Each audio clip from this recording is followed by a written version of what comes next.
Hello, I'm Bill Gates, Chairman of Microsoft. In this video, you're going to see the future, Windows. Microsoft first came up with the Windows concept back in 1983. And today, the leading software users have switched into the Windows environment.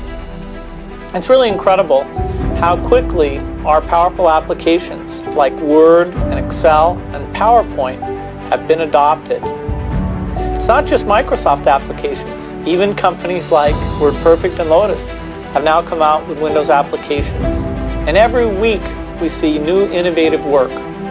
It's really attracting all the innovation in the industry. We predicted this a long time ago, and now it's the future. Let's take a look.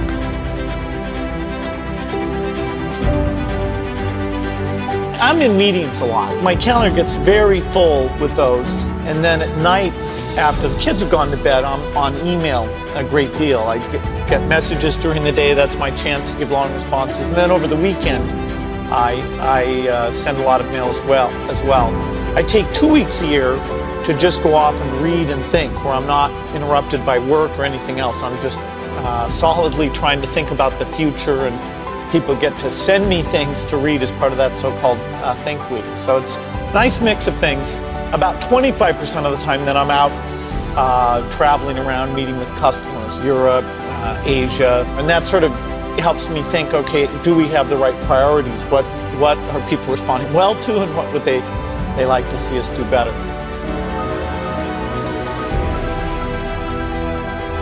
The key point there is you've got to enjoy what you do every day. And for me, that's working with very smart people. It's working on new problems. You know, every time we think, hey, we've had a little bit of success, we're pretty careful not to dwell on it too much because the bar gets raised. If I had some really tough decision, I'd talk to my dad, I'd talk to Warren, I'd talk to my wife Melinda. So I have enough people that know me and actually know where my judgment isn't its strongest, where I might get overexcited about something or forget to think about something. And so they're good at correcting, particularly Melinda, good at correcting whatever those blind spots are. And I think it's good to encourage your friends and advisors to really give them that license. I can go to a party and forget to say hello to various people or something. That's a very minor example of my blind spots. Not to the hostess. Melinda would help me do that. Yeah, she would, So, a small number of people that you can turn to on certain key things is a great asset. My best business decisions really have to do with picking people. Deciding to go into partnership with Paul Allen is probably at the top of the list. And then subsequently hiring a friend, Steve Ballmer. And having somebody who you totally trust, who's totally committed, who shares your vision and yet has a little bit different set of skills. And also acts as a check on you. Some of the ideas you come up with, you run by them because they're going to say, hey, wait a minute.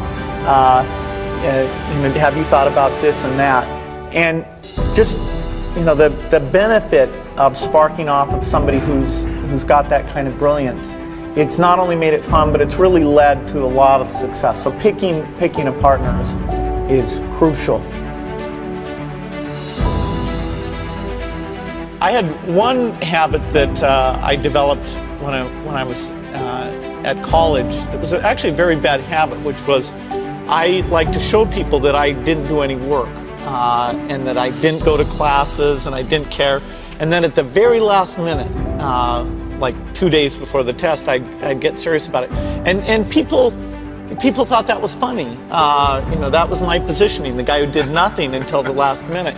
Then when I went into business, that was a really bad habit, and it took me a couple of years to get over that. Nobody praised me because I would do things at the last minute, and I tried to reverse to students I didn't think that highly of, who were always organized and had things done on time. I'm still working on it, but Procrastination is not a good habit. Bill can change clothes in the car.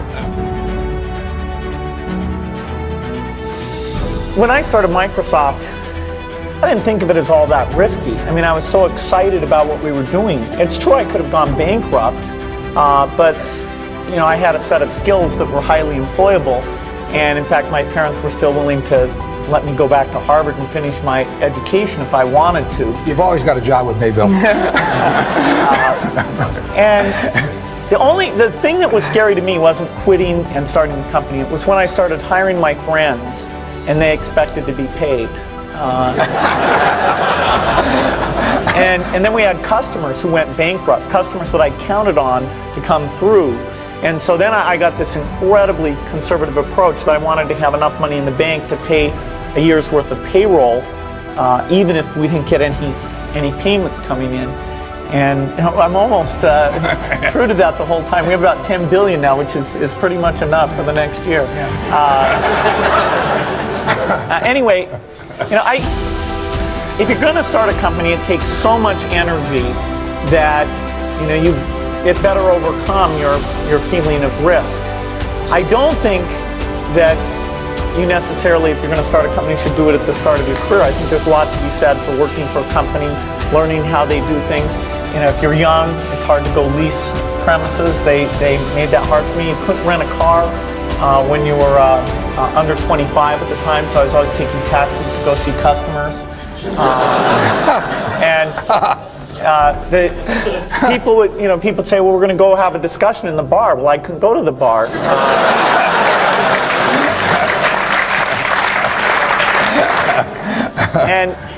But you know, that's fun because I'll tell you, when people are first skeptical and they think, oh, this kid doesn't know anything, then when you show them you've really got a good product and you know something, they actually tend to go overboard and they think, whoa, you know, they know a lot. Let's really do an incredible amount with these people. So our youth, at least in this country, was a huge asset for us once we reached a certain threshold. It is hard. It's hard to hire older people because they'll be a little bit conservative about whether they should come and take the risk. And it took 3 or 4 years before we could go out into the normal sort of employment pool. But those problems that come with starting a firm, you better think of those as part of the pleasure, part of the challenge that is part of the excitement.